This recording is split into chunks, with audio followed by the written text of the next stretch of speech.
Cockroach জনতা পার্টির বিক্ষোভে উত্তাল রাজধানী, ধুন্ধুমার পরিস্থিতি তৈরি হয়। বিক্ষোভকারীদের সরাতে সেখানে পুলিশ লাঠিচার্জ পর্যন্ত করে। পুলিশে ব্যারিকেড, লাঠিচার্জ আর কাঁদানে গ্যাস।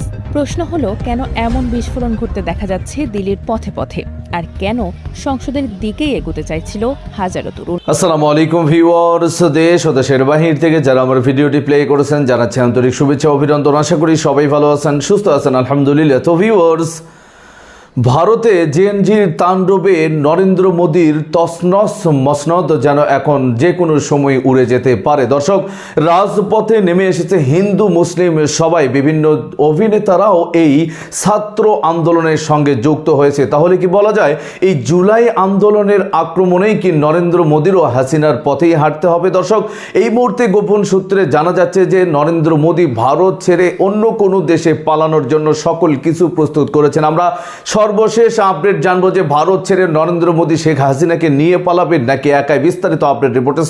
ভিডিওতে যাওয়ার আগে ছোট রিকোয়েস্ট করবো, যারা চ্যানেলটি সাবস্ক্রাইব করেননি সকল আপডেট সবার আগে জানতে অবশ্যই চ্যানেলটি সাবস্ক্রাইব করে পাশে রাখবেন। দর্শক আসুন স্ক্রিনে। ঘটনাকে ঘিরে রাজনৈতিক মহলে তীব্র সমালোচনা শুরু হয়েছে।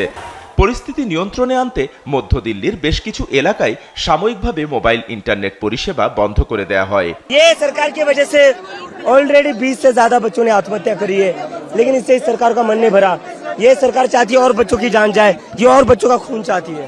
সোমবার ভারতের পার্লামেন্টের বর্ষাকালীন অধিবেশনের প্রথম দিনে পূর্বঘোষিত এই কর্মসূচিতে অংশ নেয় সিজেপির নেতাকর্মীরা। শুরুতেই তাদের বিরুদ্ধে লাঠিচার্জ করে আইনশৃঙ্খলা রক্ষাকারী বাহিনী।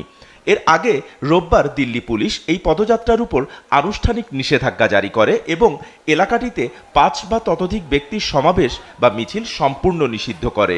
All participants are requested to conduct themselves in a peaceful manner, refrain from cockroach Janata party, যে পার্টিতে লন্ডভন্ড নরেন্দ্র মোদীর মসনদ বা ভারতীয় বিজেপি সরকারের মানে গদি, আরএসএস এর গদি, এটা আপনি বলতে পারেন। এবং এই ককরোচ বা ককরোচেই মানে বিধ্বস্ত ভারত, এটা বলতে পারেন আপনি। সেই ককরোচ জনতা পার্টিকে নিয়ে আমি 1 মাস আগে একটা ভবিষ্যৎবাণী বা ফিউচারিস্টিক প্রেডিকশন করেছিলাম। এটা কতটা মানে 100% অ্যাকুরেট হয়েছে, I am going to display that, right, or demonstrate it before you ladies and gentleman.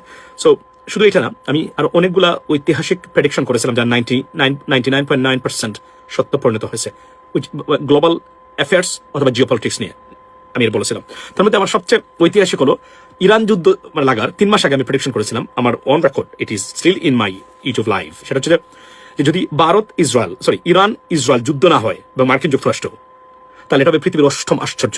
আমি এটা বলেছিলাম, যখন কল্পনা করতে পারেননি এই যুদ্ধ আসতেছে। আমি আমাদের বাংলাদেশের গভর্নমেন্টকেও সেই ভিডিওতে সতর্কবাণী দিয়েছিলাম যে be prepared, the war is coming, no one listen to it. Consequently আমাদের অনেক সমস্যা হয়েছে। বাই দ্য ওয়ে, আমি বলেছিলাম, আর আওয়ামী লীগের পতন নিয়ে আমি যেদিন ওবায়দুল কাদেরকে সাধারণ সম্পাদক যেদিন নির্বাচিত করা হলো, সেদিন আমি বলেছিলাম, সেকেন্ড বার যখন ওবায়দুল কাদেরকে সাধারণ সম্পাদক নির্বাচিত করা হয়েছিল, তখন আমি বলছিলাম আওয়ামী লীগের মানে রাজনৈতিক মৃত্যু সম্ভবত এখান থেকে করতেছে। Why? Because I assessed his behaviour and quality and everything, right. তারপরে আমি ইমরান খানের ভবিষ্যৎ রাজনীতি নিয়ে মানে রাজনৈতিক ভবিষ্যৎ নিয়ে প্রেডিকশন করেছিলাম।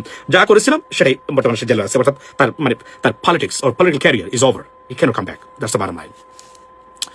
এবং শেখ হাসিনার পতন নিয়ে আমি করেছিলাম, সেটা হয়েছে। হরমুজ যুদ্ধ, এই যুদ্ধর মানে আউটকাম নিয়ে আমি করেছিলাম। যুদ্ধ নিয়ে তো করেছি, যুদ্ধ শুরু হবে, আউটকাম নিয়ে বলছিলাম যে হরমুজ যার যুদ্ধ তার, on record, I can show you right now. So আরো বাংলাদেশ নিয়ে অনেকগুলো আছে আমি বলেছিলাম, এবং রিসেন্টলি, এবং প্রতিটা অক্ষরে অক্ষরে সত্য পরিণত হয়েছে। বাংলাদেশের টেরিফস নিয়ে, বাংলাদেশের ইমিগ্রেশন নিয়ে, বাংলাদেশের রাজনৈতিক দলগুলোর কিছু ভূমিকা। বর্তমান সরকারের দুটো ভুল আছে, যে দুটো ভুলের মাসুল সরকার আজকে অথবা কালকে দিবেন, এটা বলে রাখি। আমি এটা পরে বলছি যেটা কি মানে ভুল আছে এখানে। সো জামায়াত ইসলামের রাজনৈতিক ভুলও আসছিল, সেটা আমি বলেছিলাম, এবং এরা মাসুল তারা দিচ্ছেন এবং দিবেন ভবিষ্যতে, সেটা। বাই দ্য ওয়ে, এখন সবচেয়ে বড় আলোচনার বিষয় হলো যে আমি কি বলেছিলাম। আমি বলেছিলাম যে ককরোচ জনতা পার্টি, এটা it didn't built by itself, there are some players. বলে নাই? আমি বলেছিলাম 1 মাস আগে। আজকের যে ভারতে যে তাণ্ডব হলো মানে ককরোচ পার্টির, সেই তাণ্ডবে কি সেটা প্রমাণ হয় যে তাদের পিছনে বড় একটা পাওয়ারফুল শক্তিশালী ব্যাকিং আছে, রাইট? আপনারা কি এটা মনে করেন? দেখেন আমি কি বলেছিলাম। আচ্ছা, কোথায় গেল এই যে অভিজিৎ গেছে না, ওই যে আপনার cockroach party, you never know, যে তাই বলুক টাকা, আমার একটা অ্যাসেসমেন্ট আছে, বিশ্বাস, আমার একটা অ্যাসেসমেন্ট আছে। সে যদি কোনো ধরনের সিগন্যাল না পেতো, অভিজিৎ পারতে পারতো না, আমি গ্যারান্টি দিয়ে বলছি। এটা আমার জানা লাগে না, এগুলো আমি এই যে আপনার এই যে অভিজিৎ গেছে না, এই ভিডিওটা 1 মাস আগের, রাইট? আর একটা পেজ, এই পেজের মালিককে তাও জানি না, রাজনীতি রাজনীতির ওয়ার্ল্ড, আমি জানি না কি, আমি এটা পেয়েছি এই জন্য, কারণ এগুলো তোমার ইউটিউব লাইভে আছে, আমি বলি। তো আজকে আমি এটা বলছি যে ভারতের নরেন্দ্র মোদী গভর্নমেন্ট, তাকে চলে যেতে হবে। আর যদি আপনি ভারতকে এখন তার পতন দেখতে চান, তাহলে আপনি দোয়া করেন নরেন্দ্র মোদী সরকার যেন ভারতের ক্ষমতা থাকে। কেন জানেন? কারণ প্রতিদিন নরেন্দ্র মোদী সরকারের ক্ষমতায় থাকা আর ভারতের পতন ত্বরান্বিত হওয়ার মধ্যে কোনো পার্থক্য নেই। ভারতীয় নরেন্দ্র মোদী সরকার বা বিজেপি সরকার ভারতে আর কোনো পরিবর্তন আনতে পারবেন না, আর পতনও ধরে রাখতে পারবেন না। পচে গেছে, গলে গেছে, এবং টুডে ও টুমরো ভারতীয় এই নরেন্দ্র মোদী সরকারের পতন অনিবার্য। এবং এইটারও প্রেডিকশন আমি করেছিলাম যেদিন ব্রিক্সে ভারতের হম্বিতম্বি দেখলাম, সেদিন আমি বলছিলাম ভারত নিজেদের পতন ডেকে আনছে। কারণ ব্রিক্স হচ্ছে অ্যান্টি ইউএস অ্যালায়েন্স, মাথায় রাখবেন। এখানে যারাই গেছেন সবাইকে তারা পানিশমেন্ট দিবে এবং দিচ্ছেন বর্তমানে। এটা থেকে কোনো রক্ষা আপনার নাই। আপনি যাই বলেন, যাই ভাবেন, যত আবেগী বক্তব্য আপনি দেন না কেন, এর বাইরে যেতে পারবেন না। আজকে বলে রাখতেছি, নরেন্দ্র মোদী গভর্নমেন্টের যদি ভারতের আপনি খুব খারাপ দেখতে চান, তাহলে দোয়া করেন নরেন্দ্র মোদী গভর্নমেন্ট যেন আরো অনেক দিন ক্ষমতা থাকে। কারণ তখন কি গলে পচে দুর্গন্ধ বের হবে ভারত থেকে।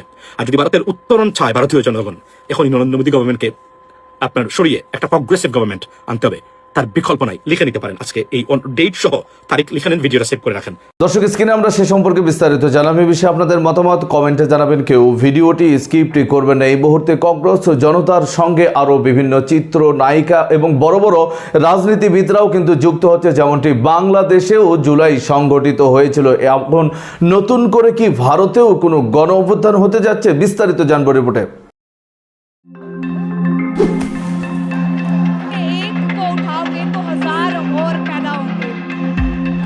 বাংলাদেশে ২৪-এর গণ অভ্যুত্থানে ঠিক যেই দৃশ্যপট তৈরি হয়েছিল, দিল্লিতে ঠিক একই দৃশ্যের অবতারণা ঘটছে তেলাপোকাদের আন্দোলনে। বাংলাদেশের ছাত্রদের উপর পুলিশি দমনপীড়ন যেমন হয়েছে, ঠিক তেমন ঘটনাই ঘটছে দিল্লিতেও। ছাত্রদের উপর নির্যাতন নিপীড়ন চালাচ্ছে নরেন্দ্র মোদীর পুলিশ বাহিনী, বন্ধ করে দিচ্ছে ইন্টারনেট সেবাও। কিন্তু কিছুতেই ছাত্রদের টলাতে পারছে না সরকার কিংবা আইন শৃঙ্খলা বাহিনীর সদস্যরা। পুলিশের লাঠিচার্জ কিংবা কাঁদানে গ্যাসেও নড়চড় নেই তাদের, চলছে তুমুল ধরপাকড়।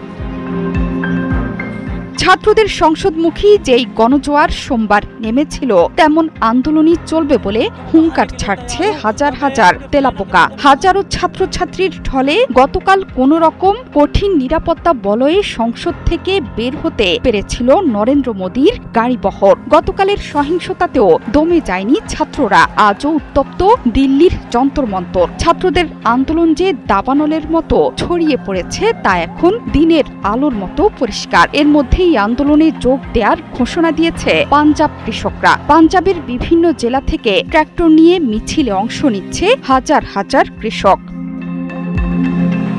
দিল্লিতে সংসদ অভিমুখে পদযাত্রা ঘিরে সংঘর্ষ ও বিশৃঙ্খলার একদিন পর আবারও যন্তর মন্তরে বিক্ষোভ শুরু করেছে ককরোচ জনতা পার্টি সিজেপি। সংগঠনের অভিযোগ, তাদের মঞ্চ ভেঙে দিয়েছে দিল্লি পুলিশ। কেন্দ্রীয় শিক্ষামন্ত্রী ধর্মেন্দ্র প্রধানের পদত্যাগ না করা পর্যন্ত এই আন্দোলন অব্যাহত রাখার ঘোষণাও দিয়েছে ছাত্ররা। এবার সরকারি প্রতিনিধিদের সাথে মুখোমুখি বিক্ষোভ স্থলেই বসতে চায় ছাত্ররা। একদিন আগে সোমবার রণক্ষেত্র হয়ে ওঠে সংসদ এলাকা। বাইরে দফায় দফায় সংঘর্ষ, শিক্ষার্থীদের ওপর লাঠিচার্জ। ভেতরে অবস্থান করছিলেন নরেন্দ্র মোদী। ছাত্র পুলিশের মুখোমুখি অবস্থানে উত্তাল হয়ে ওঠে সংসদ ভবন এলাকা। দেশের সবচেয়ে গুরুত্বপূর্ণ এই ভবনের দিকে তেড়ে আসছিল হাজার হাজার তেলাপোকা। একটি ছোট্ট অনলাইন আন্দোলন যে মোদীর গদি নাড়িয়ে দেবে তা ঘূর্ণাক্ষরেও আঁচ করতে পারেনি হিন্দুত্ববাদী বিজেপি সরকার। ছোট্ট সেই আন্দোলনে এখন কেঁপে কেঁপে উঠছে মোদীর ক্ষমতা। ঝিরঝিরে বৃষ্টি উপেক্ষা করে জাতীয় পতাকা হাতে সংসদে চলো অভিযানে নামে হাজার হাজার ছাত্রছাত্রী। সোমবার রাজধানীর সংসদ ভবন এলাকায় পুলিশ এবং ককরোচ জনতা পার্টির সমর্থকদের মধ্যে দফায় দফায় সংঘর্ষে উত্তেজনা ছড়িয়ে পড়ে দেশজুড়ে। পরিস্থিতি নিয়ন্ত্রণে ওই এলাকার ইন্টারনেট সেবাও বন্ধ করে দেয় মোদী সরকার। সংসদের ভেতরে প্রধানমন্ত্রী নরেন্দ্র মোদীর উপস্থিতিতেই বাইরে তুল কালাম কাণ্ড। উদ্ভূত পরিস্থিতিতে উত্তেজিত তেলাপোকাদের সামনে পড়ে এক পর্যায়ে কড়া নিরাপত্তা বলয়ের মধ্যে সংসদ ভবন থেকে তড়ি ঘড়ি করে বেরিয়ে যায় প্রধানমন্ত্রীর গাড়িবহর। জোহরাত চৌধুরী সেতু, ৭১।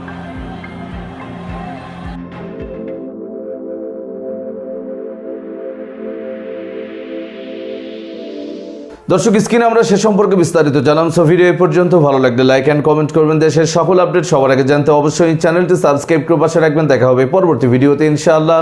আসসালামু আলাইকুম ওয়া রাহমাতুল্লাহ।